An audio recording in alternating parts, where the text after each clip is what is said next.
너는 이것을 알라.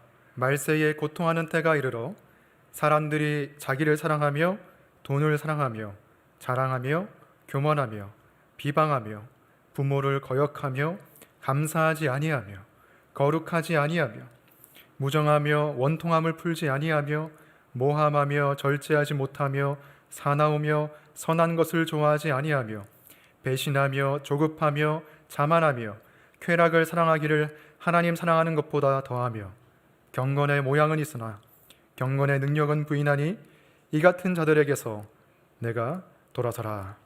아멘. 앉아주시기 바랍니다. 말씀을 위해서 잠시 기도하겠습니다.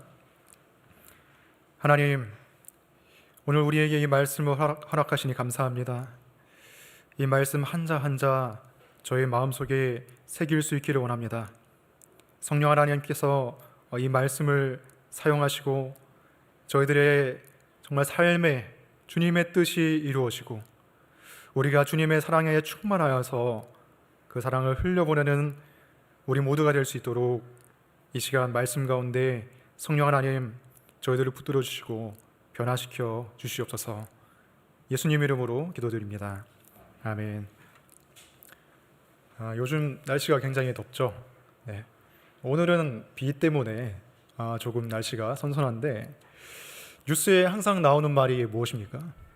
올해도 기록적인 폭염을 기록했습니다. 이렇게 뉴스가 항상 나오고 보니까 미국에서는 너무 더워가지고 산불이 나고 불기둥 같은 게 만들어지고 너무 더워가지고 연어가 강물에서 산채로 익어버리는 그런 믿지 못할 일들이 일어나고 있더라고요. 우리나라도 점점 더 이제 여름이 더워지는 것 같습니다. 기후 자체가 조금씩 변하는 것 같아요. 이런 무더위 속에서 우리가 마스크까지 또 써야 되니까 얼마나 답답하고 또 덥습니까? 이런 상황 속에서 이런 말이 저절로 나오는 것 같아요. 진짜 말세다, 말세. 이제 우리 화성 가야 된다. 이제 지구 이제 멸망한다. 이런 말세라는 말이 계속 입에 이렇게 나오는 것 같아요. 오늘 말씀에서도 사도 바울이 말합니다. 너는 이것을 알라. 말세에 고통하는 때가 이르러. 말세, 즉 마지막 날들을 말하는 것인데 이때가 고통스러운 시간이 될 것이라고 말합니다. 신약 성경에서 말세란 예수님의 처음 오신 시간 그리고 예수님이 다시 오실 때 그 사이를 의미하는 것인데 벌써 2000년이 넘게 지나갔죠. 굉장히 긴 기간인데 우리에게는 너무 오랜 시간이지만 베드로 사도가 뭐라고 했습니까? 주께는 1000년이 하루 같다라고 했습니다. 하나님께는 이틀 지나간 거예요. 중요한 것은 지금이 고통하는 때라는 것입니다. 왜 고통하는 때인가? 사도 바울은 그것이 환경오염 때문도 아니고 코로나 때문도 아니고 바로 사람들 때문이다 라고 말합니다. 말세에 고통하는 때가 이르러 사람들이 점점 이상해지고 점점 인간성을 상실해가고 점점 비정상적으로 비인간화되는 그러한 때가 말세의 때라는 것입니다. 사실 정말 우리의 삶이 힘든 이유가 무엇입니까? 고통스러운 이유가 무엇입니까? 사람들 때문이죠. 부모님 때문에, 자식 때문에, 배우자 때문에, 직장의 그 사람 때문에, 내 친구 때문에, 무엇보다도 나 자신 때문에 사실 힘들어요. 사람 때문에 우리는 힘이 듭니다. 우리가 병원에 가면은 엑스레이나 MRI로 우리 몸을 검사를 하죠. 그래서 검사 결과를 봤는데 만약에 인간의 영혼을 검사할 수 있는 엑스레이 또는 MRI가 있다면 그 결과가 바로 오늘 말씀처럼 나올 거예요. 2절부터 5절까지 바울이 나열한 악덕의 목록들, 이것을 보시면 우리의 영혼의 진단 상태를 알 수가 있습니다. 이 목록을 세어보면 총 19가지고요. 아마 여기에서 나는 이 19가지에 아무것도 해당이 안 되라고 말하는 사람은 그 사람이 정말 고통을 일으키는 원인이니까. 어떤 사람은 좀 더 교만할 수도 있고 어떤 사람은 좀 더 감사하지 않을 수도 있고 어떤 사람은 좀 더 조급할 수도 있고요. 더 절제를 못할 수도 있는 것이죠. 오늘 설교에서 이 19가지를 제가 다 다루려면 아마 시간이 굉장히 부족할 것입니다. 그리고 그걸 다 다루는 게 오늘 본문의 핵심 메시지도 아니에요. 그래서 이 목록들을 꿰뚫는 핵심에 좀 초점을 맞춰서 설교를 하고자 합니다. 제가 사도 바울이 쓴 서신서들을 읽으면서 발견한 특징이 있는데, 사도 바울은 뭘 좋아하는가 하면 사도 바울은 목록을 만드는 걸 좋아해요. 그래서 여러 단어들을 나열하고 쭉 늘어뜨리는 걸 좋아하는데, 고린도전서 13장을 보시면 사랑의 특징에 대해서 쭉 써 있습니다. 사랑은 오래 참고 온유하며 시기하지 아니하며 기타 등등 총 15가지를 말하고 있어요. 그리고 갈라디아서 5장을 보면 육신의 일, 육체의 일에 대한 목록이 나오는데, 음행과 더러운 것과 호색과 우상 숭배와 쭉 나가면서 이것도 15가지를 말하고 있고요. 그 목록 뒤에 나오는 것이 그 유명한 성령의 열매의 9가지 특징입니다. 9가지 특징, 이것도 목록이에요. 이 9가지 특징을 잘 살펴보시면 가장 먼저 언급되는 특징이 무엇입니까? 사랑입니다. 사랑이 왜 가장 먼저 언급될까요? 그것은 사랑이라는 특징이 그 뒤에 있는 나머지 8가지를 포괄하는 것이기 때문이에요. 사랑이 있어야 화평도 있고, 사랑이 있어야 희락도 있고, 사랑이 있어야 오래 참음도 있는 거예요. 사랑이 그 모든 것을 포괄하는 단어예요. 그래서 성령의 열매는 사랑이다, 이렇게 해도 과언이 아니죠. 그런데 오늘 본문을 보시면 오늘 본문에서 바울이 나열한 19가지의 악덕들, 여기서 가장 먼저 등장하는 것이 무엇입니까?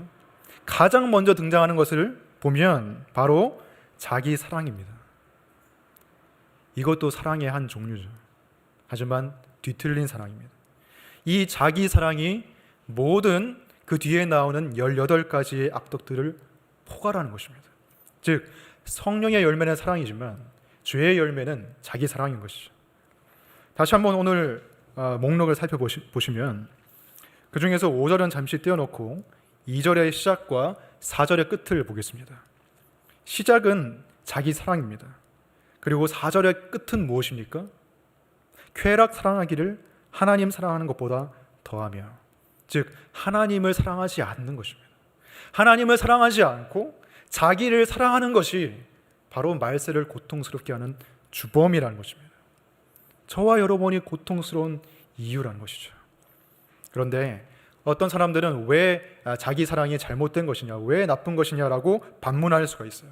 아니, 자기 혐오보다는 자기 사랑이 더 낫지 않습니까? 라고 질문을 할 수가 있습니다. 물론 자기 혐오, 자기를 싫어하는 상태는 바람직한 상태도 아니고 좋은 상태도 아니에요. 하지만 성경에서 말하는 자기 사랑이라는 것은 자신을 좋아하고 싫어하고의 문제가 아니라 자신에게 얼만큼 몰두해 있는가의 문제예요. 자기 혐오를 하는 사람들의 마음 상태를 잘 보면은, 심리학자들이 살펴보면 자기 혐오를 하는 사람은 항상 자기 자신에게 몰두했습니다. 저 사람이 오늘 왜 내 인사를 안 받아줬을까?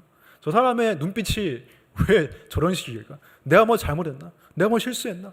나는 왜 항상 이 모양이지? 이런 식으로 계속 나에 대해서만 생각하면서 자기에 대한 나쁜 이미지를 만들어가는 거, 그게 자기 혐오고 그것도 일종의 자기 사랑이에요. 자신한테 몰두되어 있기 때문에. 바울이 자기 사랑을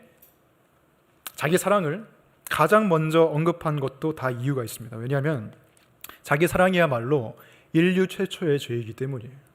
아담과 하와가 지은 죄, 그것은 그냥 단순히 열매를 따먹은 문제가 아니고 더 이상 하나님이 나의 삶의 중심이 아니라고 선언한 것입니다. 하나님의 말씀, 하나님의 진리, 하나님의 뜻, 그것이 나의 삶의 중심이 아니야. 중심은 뭐냐면은 내가 그것을 원하느냐, 원하지 않느냐, 내 마음에 드느냐, 안 드느냐, 객관적인 진리가 아니라 나의 주관적인 생각, 느낌, 그것이 나의 삶의 중심이라고 선언한 것이 선악과 열매를 따먹은 사건입니다. 자기 사랑의 관점에서 보면 아담과 하와 이후로 인류 전체가, 모든 사람이 죄인으로 태어난다는 것은 너무나 자명한 일이에요. 우리는 아이들에게 너 자신을 사랑하라라고 가르칠 필요가 없습니다. 왜냐하면 그것은 이미 기본적으로 태어날 때부터 탑재되어 있는 것이기 때문에. 부모님이 자기 사랑을 가르쳐주지 않아도 아이들은 너무나 자연스럽게 이런 말들을 하죠. 내 거야. 안 줘. 아니야. 제 아이도 아직 말은 잘 못해요. 엄마밖에 못해요. 아빠를 못해서 좀 서운한데, 아무튼 엄마밖에 못하는데 뭐 이게 손에 쥐고 있는 걸 빼앗으려고 하면은 막 울면서 온몸으로 막 표현하면, 아니야, 그거 내 거야. 말 안 해도 알아요. 그걸 온몸으로 표현해요. 그리고 이렇게 합니다. 이렇게. 이걸 제가 이게 아니라는 것을 가르쳐 준 적이 없거든요. 근데 막 이렇게 하면서 안 된다는 거예요. 내 걸 줄 수가 없다는 거예요. 부모님이 그래서 가르쳐 줘야 되는 게 뭡니까? 아니야, 그거 네 거 아니야. 친구랑 나눠 먹어야 돼. 그리고 이 장난감 너도 한번 가지고 놀고 그 다음에 옆에 친구도 가지고 놀게 해줘. 이거를 가르쳐 줘야 되는 거예요. 이거는 선천적으로 탑재된 게 아니기 때문이죠. 양보와 자기 부인을 가르치지 않으면 아이들은 자연스럽게 너무나 이기적이고 자기 중심적으로 자라나게 되어 있어요. 자기 사랑이 모든 악의 뿌리가 됩니다. 다시 2절을 보시면은 사람들이 자기를 사랑하며 돈을 사랑하며, 그럼 왜 돈을 사랑합니까? 돈을 사랑함을 통해서, 돈을 얻는 것을 통해서 자기 사랑을 더 수월하게 그리고 더 극대화시켜서 할 수 있기 때문이에요. 자랑하며 교만하며 비방하며, 자기를 사랑하면 자연스럽게 교만해지고 남을 비방합니다. 남을 깎아내림으로써 손쉽게 자기를 높이는 거예요. 부모를 거역하는 이유가 무엇입니까? 아까 말했듯이 부모님의 말씀이 옳은지 그른지는 상관이 없어요. 그게 내 마음에 드느냐 안 드느냐, 그게 중요한 거예요. 자기 사랑 때문에 부모를 거역합니다. 감사하지 아니하며, 왜 감사하지 않습니까? 자기 자신을 너무 높게 고평가한 나머지 나는 이런 형편과 이런 대접에 있을 상황, 이런 사람이 아니야, 나를 뭘로 보고 라고 생각하기 때문에 감사하지 않는 것이죠. 저는 사실 제가 자기중심적인 사람이라는 것을 잘 깨닫지 못하고 살았습니다. 친구들한테는 잘 양보하고 오래 참고 절제하고 화도 잘 안 내는 그런 사람인데, 그런데 연애를 하니까 사람이 좀 달라지는 거예요. 처음에는 연애를 하면서 너무 그 시간이 달콤하고 로맨틱해서 너무 좋았는데 이 시간이 지날수록 피곤해지는 거예요. 그래서 너무 피곤해가지고 저는 딱 한 번만 연애하고 결혼했습니다. 그걸 막 두세 번씩 이렇게 하시는 분들은 너무 대단한 것 같아요. 물론 제가 여자친구를 사랑하지 않은 건 아니죠. 사랑하기 때문에 결혼을 했는데, 연애를 하다 보니까 안 그래도 부족한 나의 돈, 그때 제가 신학생일 때 연애를 했기 때문에 돈이 없었어요. 그리고 시간도 없어가지고 시간을 내주기가 힘든데 계속 시간을 요구하니까 힘들었던 거예요. 가장 힘들었던 게 뭐냐면은 전화 통화할 때 저는 제일 힘들었습니다. 저는 이게 설교하는 거를 빼면은 일주일간 몇 마디 하는지 잘 모르겠어요. 아무튼 말을 많이 안 하는데 제가 하는 말, 통화하면서 하는 말의 90%는 아 그래, 그랬구나, 헐 진짜 속상했겠네, 이거밖에 안 하면서 30분이 이제 지나가는데 30분이 되면은 이제 저의 인내의 한계가 오면서 딴 생각이 계속 들어요. 이제 지금 과제해야 되는데, 교수님이 내준 거 해야 되는데, 그리고 지금 이제 자야 되는데, 지금 자야 내 이 일상이 흐트러지지 않고 지금 자야 내일 내 새벽 기도도 갈 수 있고, 이런 딴 생각이 계속 드는 거예요. 그러다 보니까 이제 나는 나대로 섭섭한 거죠. 여러분, 학생들이 사실 제일 바쁩니다. 직장인들은 이제 퇴근하면 집에서 쉬면 되는데 학생들은 수업 끝나면은 과제해야 돼요. 근데 여자친구는 직장인이니까 그걸 몰랐던 거예요. 자기중심적인 거죠. 왜 나를 계속 이렇게 괴롭히나. 근데 여자친구 입장에서는 아니 사랑한다고 하면서 왜 1시간도 통화를 못해? 자기 나 사랑하는 거 맞아? 이렇게 되면서 계속 그것 가지고 막 싸우고 서로 막 자기를 알아달라고, 자기를 이해해달라고, 자기중심적인 자기 사랑을 했던 거예요. 그러니까 자기를 너무 사랑하는 한 사람과 또 자기를 그에 못지않게 사랑하는 한 사람이 만나가지고 나를 더 사랑해달라고 아우성치는, 그게 연애였던 것 같아요. 그러면서 막 싸우고 뭐 통화를 30분만 하자, 1시간만 하자, 막 실랑이를 하고 그거 비슷한 것과 가지고 계속 싸우면서 결국에는 이제 결혼을 했는데, 결혼하고 난 뒤에는 사실 자기 부인을 해야 되는 상황이 더 많이 생기는 거예요. 그리고 아이가 태어나니까 자기 부인을 하지 않고서는 가정이 유지가 될 수가 없겠더라고요.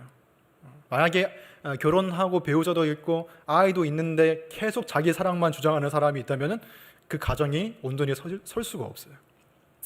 물론 대체적으로 사람들은 억지로라도 자기 사랑을 억누르면서 가정을 유지를 합니다.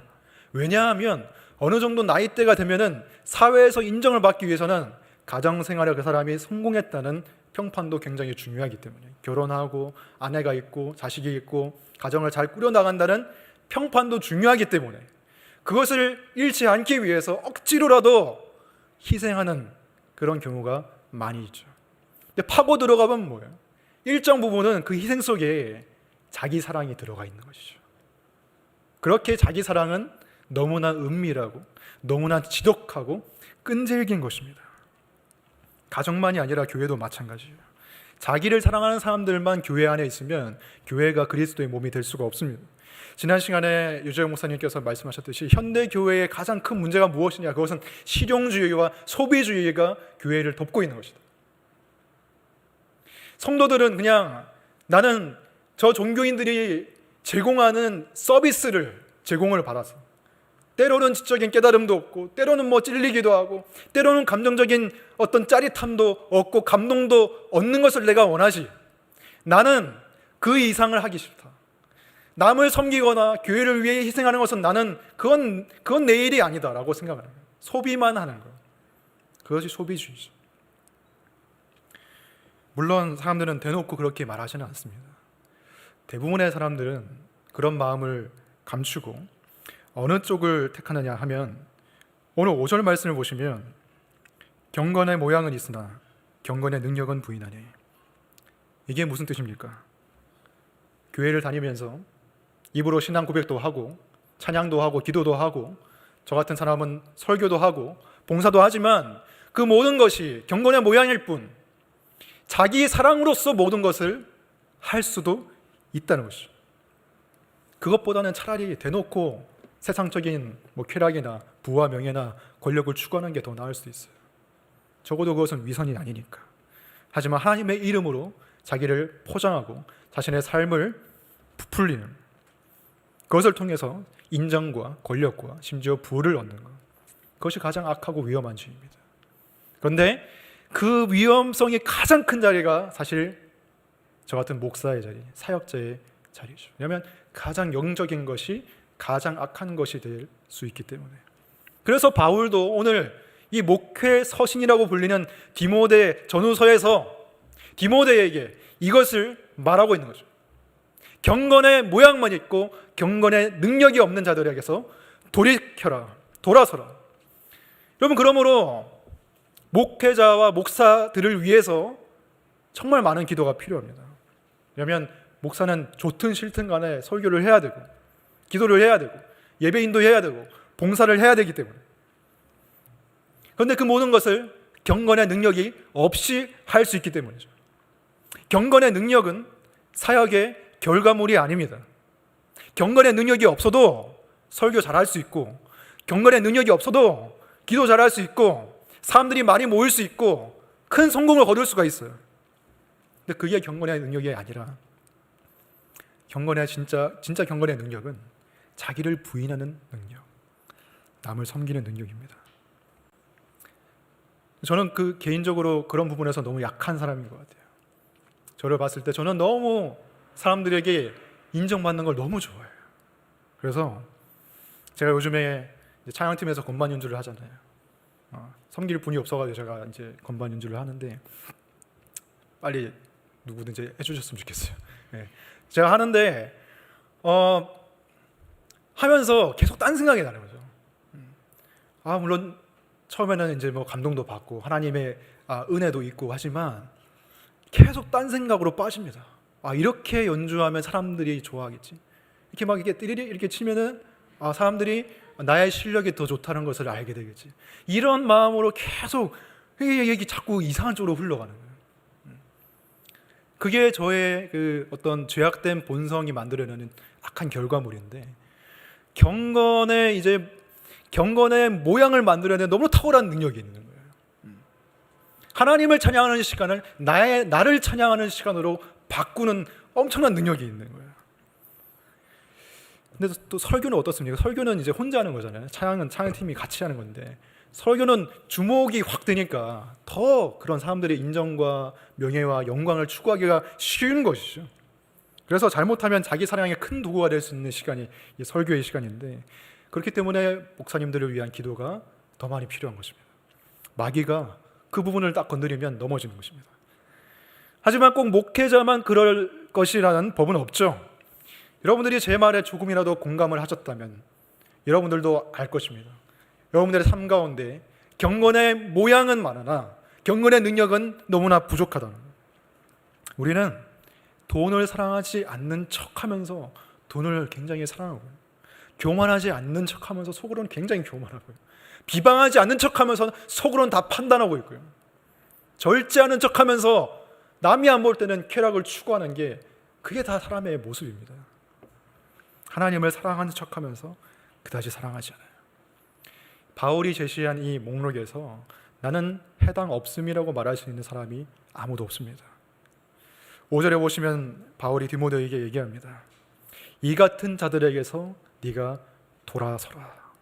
자기만을 사랑하는 사람들, 그리고 그 자기 사랑을 굉장히 경건하고 홀리한 모양으로 포장하는 사람들에게서 너는 돌아서라고 디모데에게 말하고 있습니다. 왜냐? 이러한 영적인 질병은 코로나보다, 아니 델타 변이보다 더 전염력이 강하기 때문에 돌아서라. 거리두기를 해라. 자기 사랑과 위선이라는 이 영적인 질병에 감염되지 않도록 너 자신을 격리시켜라. 우리를 고통스럽게 하는 것은 코로나가 아닙니다. 자기 사랑과 위선이 우리의 영혼을 고통스럽게 하는 것이에요.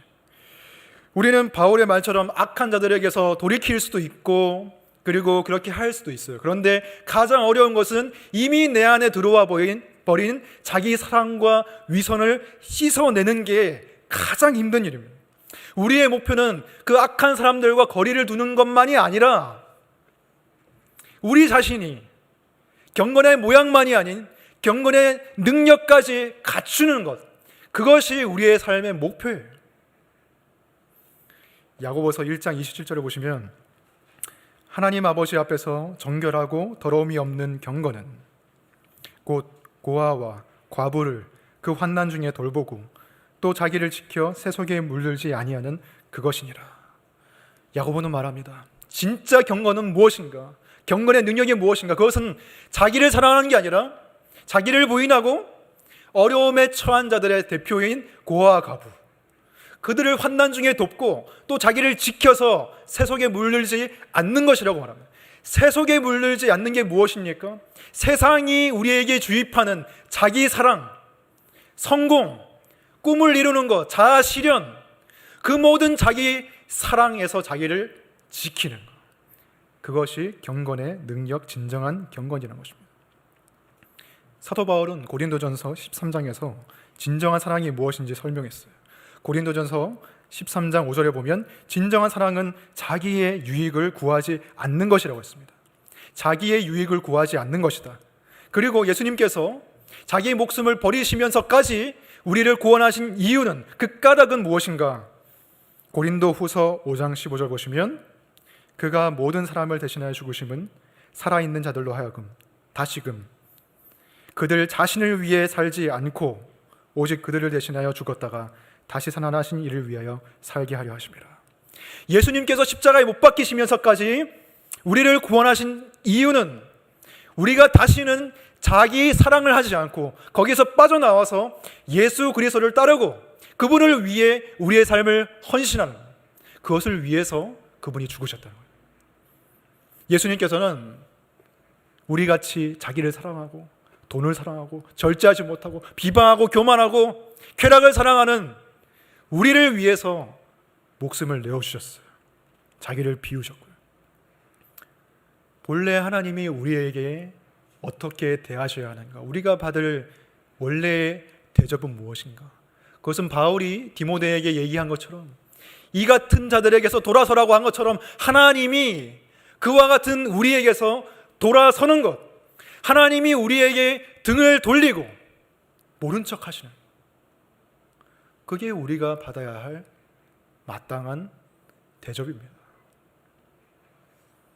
여러분, 하나님의 거룩하심에 비춰봐서 오늘 나열된 이 19가지의 악덕들이 얼마나 더럽고 불결하고 가증스러운 것인지 생각해 보세요.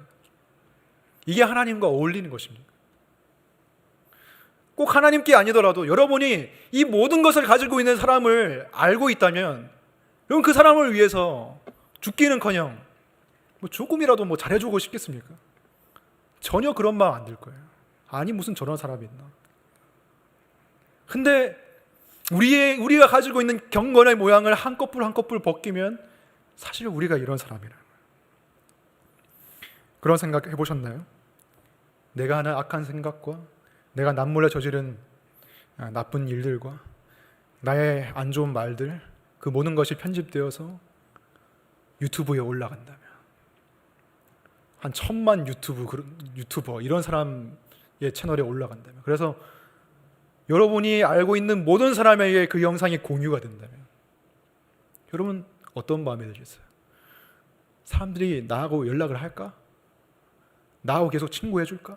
나는 이혼당하지 않을 수 있을까? 나는 교회에서 쫓겨나지 않을 수 있을까? 하나님이 나를 사랑하실까? 우리는 이런 거절에 대한 두려움에 휩싸인 존재들입니다. 다른 사람이 나의 진짜 모습을 알게 되면 나를 받아주지 않을 거야. 우리는 텅 빈 마음을 가지고 그냥 그것을 부풀리면서 살아가는 존재들이에요. 텅 비었는데, 풍선처럼 텅 비었는데 그냥 부풀리기만 하는. 그래서 조금만 찌르면 터지는 거예요. 자기 자신의 부끄러움과 텅 빈 모습을 알기 때문에 우리는 자기 스스로라도 자기를 사랑하려고 하는 거예요. 그것을 통해서라도 좀 행복하고자 하는 것이에요. 한이 없으신 하나님의 사랑을 우리가 거부했기 때문에 우리가 한없이 자기 사랑으로 자기의 그릇과 자기의 마음을 채우려고 하는 것입니다. 그런 우리에게, 두려워하는 우리에게 예수님께서 말씀하시는 거예요. 모든 사람이 너에게서 돌아서더라도 나는 너를 받아주겠다. 나는 너를 거절하지 않겠다. 나는 너를 위해서 목숨까지 바칠 정도로, 십자가의 고통을 인내할 정도로 너를 사랑한다. 그만큼 너는 보배롭고 존귀한 나의 자녀다. 나의 신부다. 예수님께서 말씀하시는 거예요. 우리는 이 사랑을 이해할 수가 없습니다. 왜? 우리가 가지고 있는 그 지독한 자기 사랑과는 정반대의 사랑이기 때문에, 자기를 내어주시고 자신을 비우신 그 사랑을 우리는 이해할 수가 없는 거예요. 하지만 이해할 수 없지만 그것을 믿으면 우리는 자기 사랑과 이 선에서 벗어날 수가 있어요. 여러분, 먼저 느끼고 경험하라는 그 말이 아니에요. 믿으면 그것을 경험하게 될 것입니다. 믿으면 하나님의 사랑을 느끼게 될 것입니다. 여러분은 하나님의 사랑을 어느 정도 믿으십니까? 하나님의 사랑이 어느 정도라고 생각하십니까? 그냥 뜨뜻미지근하고 은근하고 무덤덤한 그런 사랑이라고 생각하시나요? 때로는 내가 잘못하면 하나님의 사랑이 줄어든다고 생각하시나요? 물론 하나님께서 우리의 죄를 모르시는 게 아니에요. 하나님 우리 죄를 다 아십니다. 다 아시는데도 우리가 마치 죄가 없는 것처럼 바라보시고 여기시고 그렇게 대해 주신다는, 그것만 해도 우리는 너무 큰 은혜를 받고 있는 거예요. 왜? 우리는 너무나 깊은 죄를 가지고 있기 때문에. 죄가 없는 것으로만 여겨주셔도 우리는 감사해요. 하지만 하나님은 그보다 더 큰 사랑으로 우리를 사랑하십니다. 우리가 그냥 죄가 없는 상태가 아니라 하나님이 원하시는 모든 것을 다 남김없이 행하고 이룬 사람으로, 하나님을 정말 기쁘게 해드리고 하나님 눈에 너무나 보배롭고 사랑스럽고 존귀한 그 아들로 딸로 우리를 바라보세요. 하나님은 이것이 믿기지 않겠지만, 여러분이 살아가면서 이러한 사랑을 한 번도 받아본 적이 없겠지만, 하나님은 우리를 그러한 사랑으로 사랑하십니다. 예를 들어 볼까요? 어떤 부모님에게 아들이 있습니다. 근데 아들이 착해요. 착해서 공부도 썩 잘하고 부모님이 속 썩일 만한 그런 일들을 하지 않아요. 물론 때로는 숙제도 좀 안 할 수도 있고 PC방에 갈 수도 있고 게으를 수도 있는데 그래도 건강하고 밝고 잘 자라고 있어요. 그렇게만 해줘도 자식이, 부모님은 기쁠 거예요. 그 자식이 사랑스러울 거예요. 근데 여러분, 하나님의 사랑은 그 정도가 아니에요. 우리는 하나님 사랑을 그 정도로 생각해요. 그냥 무덤덤하고 은근하고 그런 사랑. 근데 하나님의 사랑은 그런 사랑이 아닙니다. 하나님 사랑은 마치 부모가 아들이 있는데 그 아들이 정말 말하지 않아도 부모님을 기쁘시게 할 만한 일들을 다 하고 건강하고 공부 잘하고 운동 잘하고 어디를 내놔도 자랑이 될 만한 그런 아들을 향해서는 부모님의 눈에서 막 하트피가 쏟아져 나올 거예요. 그런 아들을 바라보는 부모님의 마음, 아니 그보다 더한 사랑으로 우리를 사랑하세요. 완벽하게 우리를 사랑하십니다. 이것이 예수님을 믿는 저와 여러분에게 일어나고 있는 일이에요. 여기 믿겨지세요? 우리는 어떻게 생각하냐면 그냥 내가 하나님께 뭐 잘한 것도 별로 없고 하지만 잘못한 것도 그리고 별로 없으니까 하나님은 그냥 나를 무덤덤하게 은근하게 그렇게만 사랑하실 거야 라고 생각하시면 아닙니다. 하나님은 질투하실 정도로 우리를 사랑하시고 열정적으로 우리를 사랑하시고 추구하시고 우리를 바라보시면서 너는 나의 보물이야. 나의 모든 것을 줘도 아깝지 않아. 나의 아들을 줬어도 나는 아깝지 않아. 너를 얻기 위해서라면 라고 하나님께서 말씀하시는 거예요. 그게 하나님의 사랑입니다. 고린도후서 5장 21절에 보면 그게 진짜라는 걸 알 수 있어요.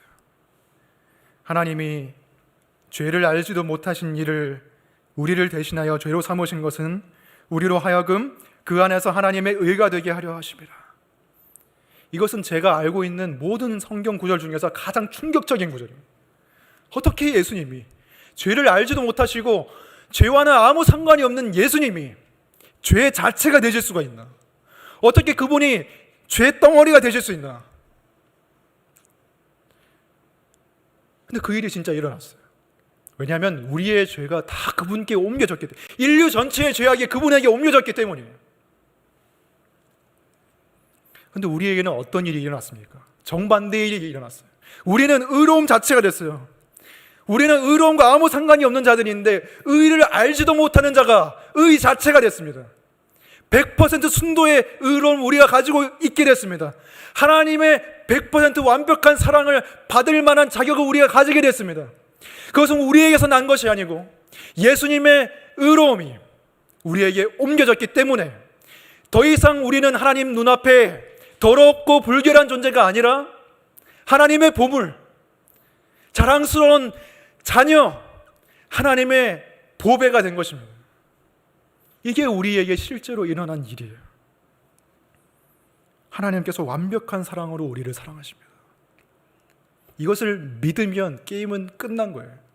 이것을 믿으면 더 이상 우리 자신의 불완전하고 일시적이고 변덕스러운 그리고 다른 사람의 인정과 불완전한 그런 사랑에 기댈 필요가 없어요. 나를 사랑하시는 것은 이제 하나님께 맡기는 것입니다. 그분이 제일 잘하세요. 그것은 그분이 완벽하게 변덕스럽지 않게 영원한 사랑으로 한없는 사랑으로 우리를 사랑하세요. 그분께 자기 사랑을 맡기세요. 우리가 할 일은 이제 그 사랑을 다른 사람들에게 흘려보내는 것입니다. 우리에게 다 마음속에 여러분의 잔이 있고 컵이 있고 그릇이 있어요. 그 그릇을 우리의 자기 사랑으로는 채울 수가 없는데 하나님이 채워주셔서 우리는 내 잔이 넘치나이다라고 고백하는 거예요. 그것이 넘쳐 흐를 때 흐르고 흐르면 그것이 옆 사람에게도 흘러가고 다른 사람의 잔을 채우고 그 사랑을 전염시키고 그 은혜가 흘러가게 하는 거예요. 그게 크리스천의 삶이에요. 그리고 그게 하나님께 쓰임받는 길이고 그게 하나님을 예배하는 길입니다. 하나님의 은혜를 받아서 넘쳐 흐르게 하는 것이 우리가 해야 할 일인 것입니다. 하나님의 은혜로 가득 차면 그것이 드러나게 되어 있습니다. 내가 정말 이런 사랑을 받아본 적이 없는데 하나님이 그 완전하고 놀라운 사랑으로 나를 사랑하신다는 것을 생각하면 그냥 웃음이 나오고 찬양이 나오고 행복한 거예요. 감사한 것입니다. 그리고 4절에 보면은 말세를 살아가는 사람의 특징 중에 조급함이 있는데 하나님의 은혜가 넘치면 조급함이 없어집니다. 은혜가 넘치는 사람은 조급하지 않습니다. 왜냐하면 이미 내 인생의 가장 중요한 것이 이루어졌기 때문에. 설령 내가 목표로 하는 게 좌절되더라도 가장 좋은 일은 이미 이루어졌기 때문에 내가 목표로 삼을 수 없는 가장 높이 있는 그 목표, 하나님의 자녀가 되는 것이 이미 이루어졌고 이미 우리가 누리고 있기 때문에 사실 제가 이제 주일 설교를 준비를 하는 주간이 되면 마음이 조급해집니다. 왜냐하면 주일 설교가 되게 중요하잖아요. 또 제가 부목사인데 부목사가 이런 주일 예배에 설교하는 게 굉장히 특권이기 때문에 저는 최대한 열심히 하려고 합니다. 근데 이제 주일 설교가 잡히는 주간에 이제 아내한테 미안하지만 아내가 계속 저한테 시간을 요구하고 뭐 어디 좋은데 카페 어디 가평에 놀러 갔다 오자 뭐 이렇게 하면은 시간을 요구하면 마음이 조급해지고 어떨 때는 좀 짜증이 납니다. 근데 오해하시면 안 돼요. 아내가 잘못하는 게 아니라 제가 그 우상이 너무 큰 거예요. 그래서 아내를 보시면 위로해 주시기 바랍니다. 고생 많다고. 그러니까 표면적으로는 이런 이유예요. 왜 나를 배려해 주지 못하지? 나는 이 설교라는 거룩하고 위대하고 이 경건한 이 의무를 맡고 있는데 나를 위해서 좀 배려해 줘야 되는 거 아닌가? 왜 자꾸 시간 내달라 그러고 왜 자꾸 막 당근마켓에서 뭐 거래 갔다 오라 그러고 왜 그렇게 하냐? 이런 모든 생각들이 경건의 모양이죠. 경건한 설교, 그리고 설교를 하는 나의 모습, 막 그런 걸 생각하면서 근데 실제로 제가 조급해지는 이유가 무엇이냐? 그 뿌리를 파고들면 만약에 내가 설교 준비를 하는데 시간을 마음껏 내가 원하는 만큼 쓰지 않으면 내가 원하는 만큼의 결과물이 나오지 않을 것이고 이제 그렇게 되면 내가 설교를 잘 못하게 될 것이고 그렇게 되면 사람들이 내 설교를 듣고 나를 인정하지 않게 될 것이고 그렇게 되면 나는 사람들에게 거절당하는 게 아닐까? 저 무능력한 뭐 이런 식으로 혼자서 그런 생각을 하는 거예요. 다른 사람은 그렇게 생각하지 않는데 자기 중심이고 자기 사랑이죠. 근데 만일 제가 하나님의 사랑을 정말 마음 깊이 믿고 그 복음을 내 삶에 적용을 한다면 어떻게 되겠습니까? 비록 설교 준비하는 시간이 좀 줄어든다 할지라도 내가 원하는 만큼 하지 못한다고 할지라도 그 시간을 아내에게 그리고 나의 자녀에게 내어줄 수 있고 내가 그냥 설교 준비만 주구장창 했으면 경건의 모양은 아주 잘 드러났겠죠. 하지만 경건의 능력은 없었겠죠. 경건의 능력을 가지고 설 수 있게 되는 것이겠죠. 복음을 적용하면 말이죠. 이렇게 이 세상을 살아가는 동안에는 이 끈질기고 지독한 이 자기 사랑과의 싸움을 끝낼 수가 없습니다. 축도가 끝나고 예배가 끝나면 여러분이 저 문을 나서면서 아마 이런 느낌이 든 적이 있을 거예요. 이렇게 딱 하면서 마법이 풀리는 것 같은 막 은혜 충만했는데 축도 바르면서 있을지어다 하면 딱 좋은데 딱 끝나고 나서 저 문을 나서면 마법이 딱 풀리는 은혜 모드에서 다시금 죄의 모드로 자기 사랑의 모드로 정말 그래요. 우리는 저 문을 나서고 현관문을 나서면 삶의 일상으로 돌아가면 우리는 다시 돈을 사랑하게 되고 다시 교만해지고 다시 남을 비방하고 다시 부모님과 싸우고 다시 자기를 사랑하는 그 모드로 돌아가게 되는 거예요. 그래서 여러분이 하나님과 여러분만의 시간이 필요한 거예요. 그것 말고는 사실 답이 없습니다. 하나님 앞에 조용히 앉아서 말씀을 펴고 거기에 나와 있는 하나님의 은혜를 발견하여 내가 하나님의 말씀을 받았으니 다시금 하나님께 응답하면서 기도하면서 나를 완벽한 사랑으로 쳐다보시는 하나님의 그 시선을 느끼면서 나의 시선과 하나님의 시선이 마주치게 하면서 그 은혜가 흘러 넘칠 때 내 잔이 채워지고 그리고 거기서 끝나는 것이 아니라 내가 기도하겠다고 말했던 사람들을 위해서 기도해주고 나의 케어 그룹을 위해서 목사님을 위해서 우리 교회를 위해서 또 믿지 않는 자들을 위해서 기도할수록 자기 사랑에서 점점 벗어나는 것입니다. 그 싸움이 우리가 죽을 때까지 계속될 것인데 한 가지 좋은 소식은 뭐냐면 우리가 말세를 살아가고 있는 게 좋은 소식입니다. 왜냐하면 말세는 예수님이 언제 오시더라도 이상하지 않은 때이기 때문이에요. 예수님이 곧 오십니다. 아니면 우리가 예수님께 곧 갈 겁니다. 우리는 예비된 천국에 우리의 본향에 우리의 처소에 들어가게 될 것입니다. 천국의 가장 좋은 점은 거기서는 우리를 올가매는 그릇된 자기 사랑이 끝이 난다는 것입니다.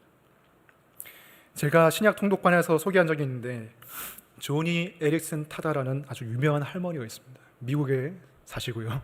저희 할머니는 아니고 어떤 조니 에릭슨 타다라는 분이 있는데 그분이 굉장히 이제 활발하고 운동도 좋아하는 그런 사람이었어요.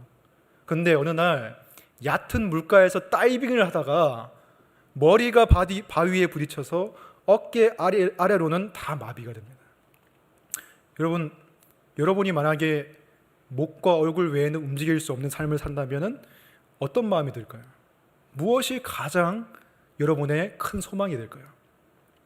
아마 온전한 몸을 얻는 것일 겁니다. 그래서 어떤 사람이 인터뷰를 하는데 그 사람이 이 존이라는 할머니가 이렇게 대답을 했습니다. 많은 사람들이 저의 이 몸을 보면서 저의 가장 큰 소망이 천국에서 온전한 몸을 얻게 될 것이라는 생각을 합니다. 물론 그것도 좋은 것이죠. 하지만 제가 천국에서 가장 바라는 것은 무엇이냐면 더 이상 자기 사랑 때문에 내 자신이 고통스럽지 않을 자유,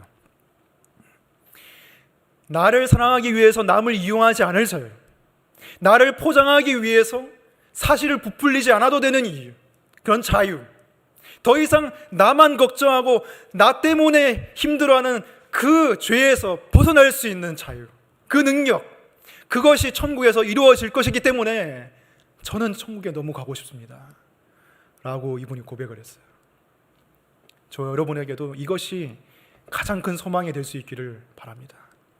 이 소망을 가지고 살아갈 수 있기를 바랍니다. 그리고 그 소망은 너무나 확실하게 우리를 기다리고 있고 우리에게 주어질 것입니다.